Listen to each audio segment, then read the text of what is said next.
دیکھیے جمعے کے دن کو احادیث میں سید الایام کہا گیا ہے، یعنی تمام دنوں کا سردار۔ اس کے علاوہ بھی جمعے کے دن کی احادیث میں بہت زیادہ فضیلت آئی ہے۔ حدیث کے اندر آتا ہے کہ جمعے کے دن حضرت آدم علیہ السلام پیدا کیے گئے، اسی دن ان کو جنت میں داخل کیا گیا، اسی دن ان کو جنت سے نکالا گیا، اور اسی دن قیامت قائم ہوگی۔ الغرض جمعے کی احادیث میں بے شمار فضیلتیں آتی ہے۔ جمعے کے دن کچھ کام کرنا سنت ہے، ان میں سے نمبر 1 غسل کرنا، نمبر 2 مسواک کرنا، نمبر 3 اچھے کپڑے پہننا، نمبر 4 خوشبو لگانا، نمبر 5 تیل لگانا، نمبر 6 جمعے کے لیے مسجد جلدی جانا، نمبر 7 جمعے کے دن مسجد پیدل جانا، نمبر 8 امام کے قریب بیٹھنا،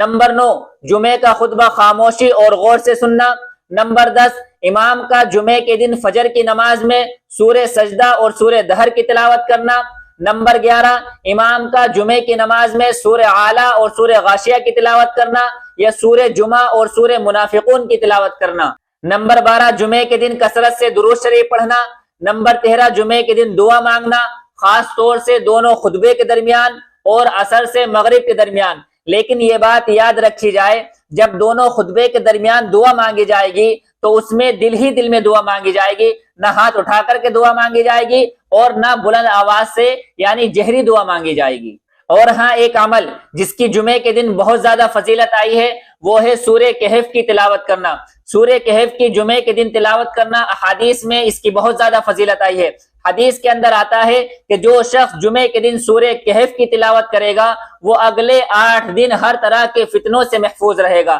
حتیٰ کہ اگر دجال بھی نکل آئے تو وہ دجال کے فتنے سے محفوظ رہے گا۔ اللہ ہم سب کو ان سنتوں پر عمل کرنے کی توفیق عطا فرمائے۔